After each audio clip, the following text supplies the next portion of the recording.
इस वीडियो में ये बताया गया है कि अगर आपके पास डेंटल इंस्ट्रूमेंट्स हैं, मतलब जिससे कि डेंटल क्लिनिक में आपके दांत को निकाला जाता है, वो सारे जो इंस्ट्रूमेंट हैं अगर आपके पास हैं तो क्या आप घर पर ही अपने दांत को निकाल सकते हैं।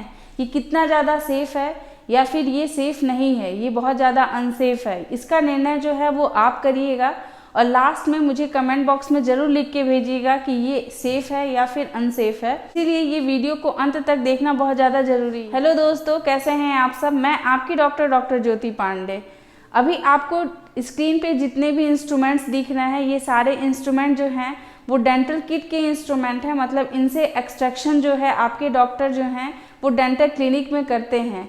क्या ये इंस्ट्रूमेंट अगर आपके घर पे ही आ जाए तो आप अपने दांतों को निकाल सकते हैं या इनसे किसी और के दांतों को घर पे आप निकाल सकते हैं? कितना ज़्यादा ये सही रहेगा।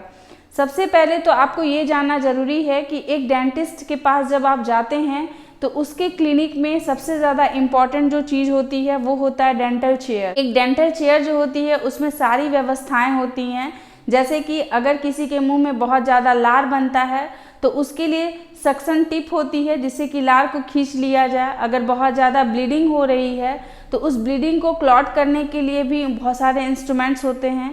किसी की अगर मेडिकल हिस्ट्री है, मतलब अगर किसी को ब्लड प्रेशर है या फिर एपिलेप्सी मतलब मिर्गी की अगर किसी को प्रॉब्लम है, या कोई भी पेशेंट ऐसे हैं जिसे कि चोकिंग होती है, सांस लेने में तकलीफ होती है, अस्थमा का प्रॉब्लम है, तो इन सारे चीज़ों के लिए आपके डेंटिस्ट के पास पर्टिकुलर एक मेडिसिन होती हैं या फिर मेडिकल इमरजेंसी की सारी व्यवस्थाएं उनके पास व्यवस्थित रूप से होती हैं, जिससे कि आपको अगर कोई भी प्रॉब्लम होती है तो आपके हेल्थ के ऊपर कोई भी ज़्यादा दिक्कत जो है वो नहीं पड़ती है।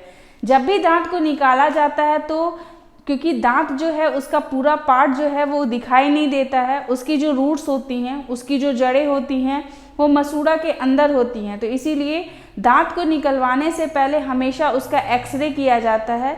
ये एक्सरे कई तरह के हो सकते हैं, या तो वो छोटे वाले IOPAR हो सकते हैं या RVG किया जा सकता है, या फिर बड़े OPG जो एक्सरे होती हैं वो किया जा सकता है, जिससे कि ये कंफर्म किया जाता है कि आपका जो जड़ है वो किस तरीके का है। तब आपका ट्रीटमेंट प्लान किया जाता है, तब आपके दांत को निकालने के लिए फिर आपको चेयर पे बैठाया जाता है। जब आप चेयर पे बैठते हैं तो आपके कंफर्ट को ध्यान में रखते हुए चेयर की हाइट जो है वो निर्धारित की जाती है, उसको किस तरीके से बेंड रखना है वो निर्धारित किया जाता है, किस एंगल में आपके दांत को निकालने की आवश्यकता, वो सारी चीज़ों पे विशेष ध्यान दिया जाता है।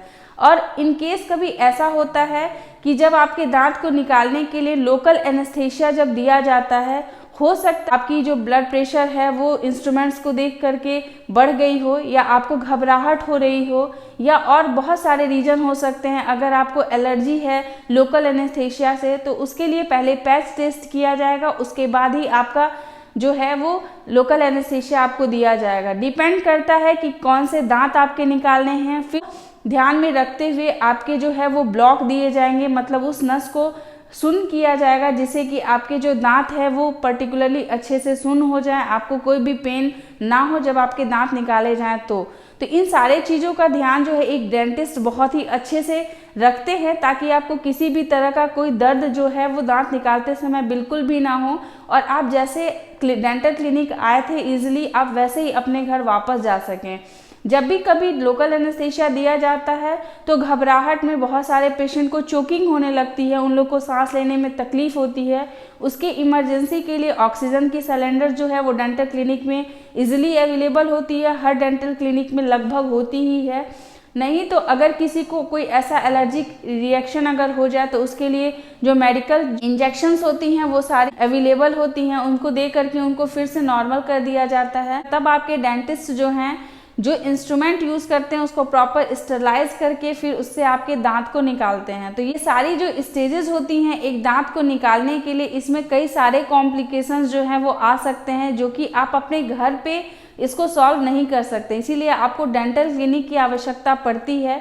कभी भी घर पे दांत निकालना जो है वो सेफ़ नहीं होता है मेरे अकॉर्डिंग। अब आप मुझे बताइएगा कमेंट बॉक्स में लिख करके कि आपके अकॉर्डिंग क्या घर पे दांत को निकलवाना सही है या फिर सही नहीं है। अगर कोई डेंटल क्लिनिक में अपने दांत को निकलवा रहा है और उसे सिनकोप की कंडीशन आ जाती है, मतलब वो बेहोश जैसे होने लगता है, तो आँख नहीं खोलता है, तो फिर उस कंडीशन में डेंटिस्ट जो होते हैं चेयर को इजीली उसके हेड को डाउन कर देते हैं और फिर उसके पैर जो होते हैं उसको ऊपर कर दिया जाता है, जिससे कि उसके ब्रेन में फिर से सर्कुलेशन जो है वो अच्छे से होने लगे और वो फिर अपने नॉर्मल कंडीशन में आ जाए। लेकिन अगर घर पे इस तरीके का कोई भी प्रॉब्लम होता है तो फिर हैंडल कर पाना बहुत ज़्यादा मुश्किल हो जाता है। कभी भी एक डेंटिस्ट जो होते हैं वो 4 साल की स्टडी के बाद 1 साल की पूरी इंटर्नशिप करते हैं, उसके बाद वो प्रैक्टिस करते हैं, उसके बाद वो एक दांत को निकालना शुरू करते हैं। तो दांत निकालना इतना इजी नहीं है जितना इजी जो है वो दिखता है, या फिर आपको ऐसा लगता है कि बहुत सिंपल है, उसको पकड़े और फिर इंस्ट्रूमेंट से दांत को निकाल दिए। दांत को निकलवाते समय बहुत सारे चीज़ों का ध्यान रखा जाता है, जिसमें कि ज़्यादा ब्लीडिंग ना हो। अगर ज़्यादा ब्लीडिंग होती है तो उसके लिए हमारे पास इंस्ट्रूमेंट होते हैं जिसे कि इलेक्ट्रोकॉटरी बोलते हैं, उसके द्वारा उसकी ब्लीडिंग जो है उसको रोक दिया जाता है। या फिर अगर फिर भी बहुत ज़्यादा ब्लीडिंग की कंडीशंस होती है तो फिर उसमें सूचर कर दिया जाता है। तो ये सारी जो चीज़ें होती हैं वो आपके क्लिनिक में व्यवस्थित रूप से मिल जाती हैं। बहुत सारे इसके लिए स्टाफ नर्सेज होती हैं जो कि एक डॉक्टर के काम को बहुत ज़्यादा इजी कर देते हैं। लेकिन अगर आप खुद से घर पे काम करेंगे तो पास जो है वो स्टाफ नर्सेज की कमी है या मेडिकल इमरजेंसी को हैंडल करने के लिए आप कैपेबल नहीं होते हैं, तो सिर्फ इंस्ट्रूमेंट से दांत निकलवाना किसी भी तरीके से मेरे अकॉर्डिंग सेफ नहीं है। जब भी कभी दांत को निकाला जाता है तो ज़रूरी नहीं है कि हर एक दांत जो है वो परफेक्टली रूट सहित बाहर आ जाए। कभी कभी ऐसा होता है कि दांत जो होती हैं वो अपने आसपास के जो बोन होती हैं उनसे वो सीमेंटेड हो जाती हैं और वो बिल्कुल फंसी रहती हैं, बिल्कुल निकलने नहीं पाती हैं, या फिर उनके कुछ पार्ट्स जो हैं वो वहीं पे टूट के रह जाते हैं। तो फिर वैसे कंडीशन में हैंड पीस के द्वारा उनके जो जड़ें होती हैं उनको ड्रिल करके निकालने की आवश्यकता होती है, जो कि एक घर में बिल्कुल भी नहीं किया जा सकता है। बहुत ज़्यादा ये अनसेफ रहेगा। आपके पास डेंटल चेयर का होना बहुत ज़्यादा इंपॉर्टेंट है। डेंटल चेयर को इसलिए ही बनाया गया है कि इसमें ईजिली आपके कोई भी ट्रीटमेंट जो है वो ओरल कैविटी की वो ईजिली हो सकें। तो इसीलिए कभी भी खुद का डेंटिस्ट खुद से नहीं बनना चाहिए कि मेरे पास लोकल एनेस्थीसिया का एक बॉटल हो गया, एक इंजेक्शन हो गई या कुछ फोर्सेप्स हो गए, कुछ इंस्ट्रूमेंट्स हो गई, तो अब हम चले दांत को निकालने के लिए। ये काफ़ी घातक हो सकता है, इससे लोगों की जान भी जा सकती है। इसीलिए इजी वे में इसको लेने की आवश्यकता नहीं है। इसके लिए एक्सपर्टीज़ की ज़रूरत है, जो कि एक डेंटिस्ट ही इसके एक्सपर्टीज़ होते हैं। आपको उन्हीं के पास जाना चाहिए और अपने दांत को निकालना चाहिए। भले ही वो दांत आपके कितने भी मोबिलिटी करे, कितने भी हिलते दुलते दांत हैं, आपको नज़रअंदाज बिल्कुल नहीं करना है। आपको बिल्कुल एक क्लिनिक में ही अपना ट्रीटमेंट लेना है। मैंने अपने प्रैक्टिस में बहुत सारे ऐसे लोगों को भी हैंडल किया है जिसमें कि मैं अक्सर देखी हूँ कि जिसको थोड़ा बहुत नॉलेज हो जाता है दांत का, या तो वो नर्सेज होते हैं या कोई स्टाफ जो डेंटिस्ट के यहाँ काम कर रहे होते हैं, वो धागे के द्वारा कोई भी हिलते हुए दांतों को निकालने लगते हैं, निकालने की कोशिश करने लगते हैं और उसके बाद ब्लीडिंग जो है वो बिल्कुल अनकंट्रोल्ड हो जाता है। और ऐसे पेशेंट जो है मुंह में पूरे ब्लड को भर भर के क्लिनिक में आते हैं। फिर उसी समय उसकी सूचरिंग की जाती है, इलेक्ट्रोकॉटी के द्वारा उसको क्लॉट किया जाता है। तो अगर आप ये सोचिए कि अगर समय पे अगर आप डेंटिस्ट के पास नहीं जाते हैं तो एक्सेस ब्लीडिंग होने की वजह से इंसान की मौत भी हो सकती है। तो ये कितना ज़्यादा अनसेफ है। इसके पास ही अपने दांत को निकलवाना है और इस लाइफ को एंजॉय करना है। आई होप कि आपको ये वीडियो अच्छा लगा होगा। कमेंट जरूर कीजिएगा ये सेफ है या फिर अनसेफ है। अगर अच्छा लगे तो प्लीज़ लोगों के साथ इसे शेयर जरूर कीजिएगा। ऐसे ही और इन्फॉर्मेटिव वीडियोस आपके साथ हमेशा शेयर करते रहेंगे, लाते रहेंगे नए नए वीडियोस। तब तक के लिए अपना ख्याल रखिए, अपने आसपास के लोग का ध्यान रखिए। Take care, bye bye.